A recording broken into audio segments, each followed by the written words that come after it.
Good morning students. बच्चों, हमने कल पाठ 1 ध्वनि कविता पढ़ी थी।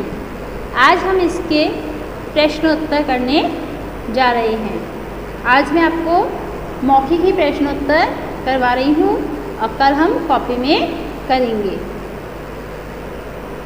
प्रश्न 1 है, कवि को ऐसा विश्वास क्यों है कि उसका अंत अभी नहीं होगा।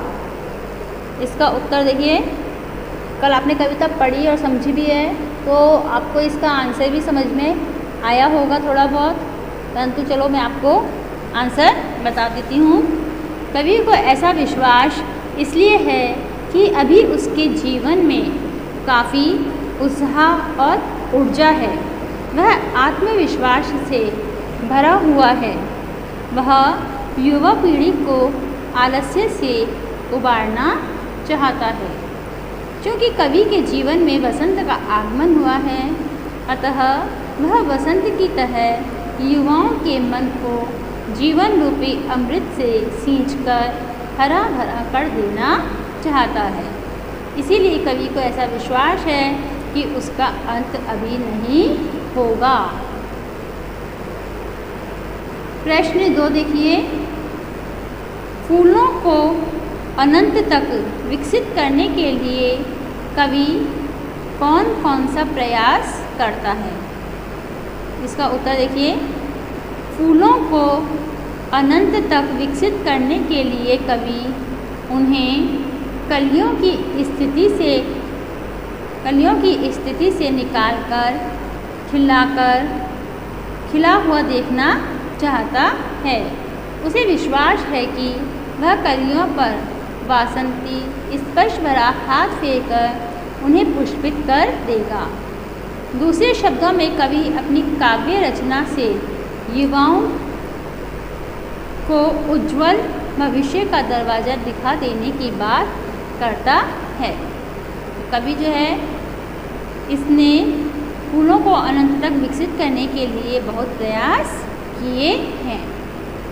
फूल से आशय है यहाँ पे युवा पीढ़ी से। नेक्स्ट क्वेश्चन देखिए, कवि पुष्पों की तंद्रा और आलस्य दूर हटाने के लिए क्या करना चाहता है। इसका उत्तर है, कवि पुष्पों की तंद्रा यानी नींद और आलस्य दूर हटाने के लिए उन पर वसंत जैसा कोमल स्पर्श भरा हाथ फेरना चाहता है और उन्हें खिला देखना चाहता है। जो काम वसंत करता है वही काम कवि करना चाहता है। बिना खिली हुई कलियां आलस्य में पड़े युवाओं की प्रतीक है। वह उनके आलस्य को दूर कर नए और मनोहर प्रभात का संदेश देना चाहता है। अर्थात जो कवि है वो वसंत के द्वारा युवा पीढ़ी को यह संदेश दे रहा है कि वह आलस्य को दूर करके अपने जीवन के प्रगति के मार्ग पर अग्रसर हो। नेक्स्ट है कविता से आगे। बसंत को ऋतुराज क्यों कहा जाता है। क्यों कहते हैं, आपने शुरू से ही मतलब पढ़ा है कि बसंत जो है वो ऋतुओं का राजा है, तो बसंत को ऋतुओं का राजा क्यों कहते हैं। इसका आंसर देखिए, भारत में एक साल में 6 ऋतुएँ होती हैं। आप सभी जानते हो कौन कौन सी ऋतु है, शीत, ग्रीष्म, वर्षा, शिशिर, हेमंत और वसंत। इस प्रकार भारत में 6 ऋतुएँ होती हैं। इन सब का अपना अपना अलग महत्व है और सारी ऋतुएँ जो हैं उनका अलग ही महत्व है। गर्मी आती है तो गर्मी का अपना अलग महत्व है। सर्दी आती है, सर्दी में चारों ओर ठंडा मौसम हो जाता है और सर्दियों में जो फसलें होती हैं वो भी अलग होती है। मतलब हर ऋतु की फसलें और पहनावा, हमारा रहन सहन पर बहुत फ़र्क पड़ता है। आप देखते हो गर्मी आती है तो हम लोग सूती वस्त्र पहनना पसंद करते हैं, सर्दी की ऋतु आती है तो हम गर्म कपड़े पहनना पसंद करते हैं, बरसात आती है तो बरसात में हम अलग तरह के, तो हर जो ऋतु होती है और उसी के अकॉर्डिंग, उस ऋतु के अकॉर्डिंग हमारा खान पान भी चेंज होता है। तो इस प्रकार भारत में 6 ऋतु होती है और सबका अपना अपना अलग ही महत्व होता है। इनमें से वसंत ऋतु सबसे निराली और विचित्र है, इसे सर्वश्रेष्ठ ऋतु माना जाता है। इस ऋतु में प्रकृति पूरे यौवन पर होती है। यौवन यानी पूर्ण रूप से जो प्रकृति है वो अपनी सुंदरता चारों ओर बिखेर देती है। इस ऋतु में पेड़ों पर नए पत्ते आ जाते हैं। यह ऋतु स्वास्थ्यवर्धक भी होती है। चारों ओर खिले फूल, आम के बौर की मादक महक, कोयल की मधुर कूक और सरसों के फूल इस ऋतु को उमंग से भर देते हैं। इन्हीं विशेषताओं के कारण वसंत को ऋतुओं का राजा भी कहा जाता है। नेक्स्ट देखिए, आपके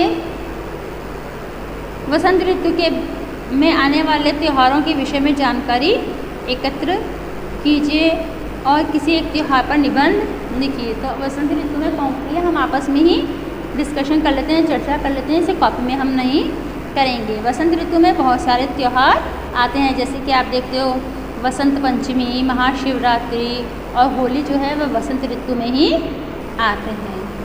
ठीक है ना। वसंत पंचमी के दिन हम विद्या की देवी माँ सरस्वती की पूजा करते हैं, आराधना करते हैं। शिवरात्रि पर हम भगवान शिव की पूजा अर्चना और यज्ञ हवन आदि करते हैं। ठीक है। इसी इन अवसरों पर बड़े बड़े मतलब मेलों का, समारोह का भी आयोजन किया जाता है और इनमें से आप वसंत ऋतु पर निबंध भी लिख सकते हैं।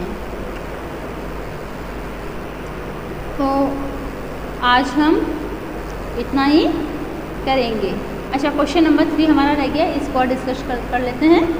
ठीक है। उसके बाद नेक्स्ट हम आगे करेंगे, कंटिन्यू करेंगे। ठीक है। 3rd नंबर पे है ऋतु परिवर्तन का जीवन पर गहरा प्रभाव पड़ता है। इस कथन की पुष्टि आप किन किन बातों से कर सकते हैं? मतलब हम किन बातों से यह सिद्ध कर सकते हैं कि वसंत ऋतु जो है उसका हमारे जीवन पर बहुत अधिक प्रभाव पड़ता है। तो देखिए वो बातें कौन कौन सी हैं। वसंत परिवर्तन का हमारे दैनिक जीवन पर गहरा प्रभाव पड़ता है। हमारे खान पान पर, पहनावे एवं स्वास्थ्य आदि इससे प्रभावित होते हैं। ये मैंने अभी अभी आपको बताया ही था। ऋतुओं के अनुसार ही लोग भोजन में खाद्य वस्तुओं को शामिल करते हैं। सर्दियों में हम गर्म पेय, गर्म वस्त्र, गर्म खान पान रहना होता है, हमारा गर्म स्थान पसंद करते हैं। गर्मी की ऋतु आती है तो हम शीतलता प्रदान करने वाले पेय पदार्थों का सेवन करते हैं, है ना। सूती वस्त्र पहनते हैं। इस प्रकार जो है ऋतुओं का हमारे जीवन पर बहुत गहरा प्रभाव पड़ता है। और ठीक है, आगे हम अपना चैप्टर वैसे कंप्लीट हो गया है। क्वेश्चन आंसर मैंने आज आपको ओरल कराए हैं और नेक्स्ट में आपको इसको लिखित में कॉपी में करवाऊँगी। Okay, thank you.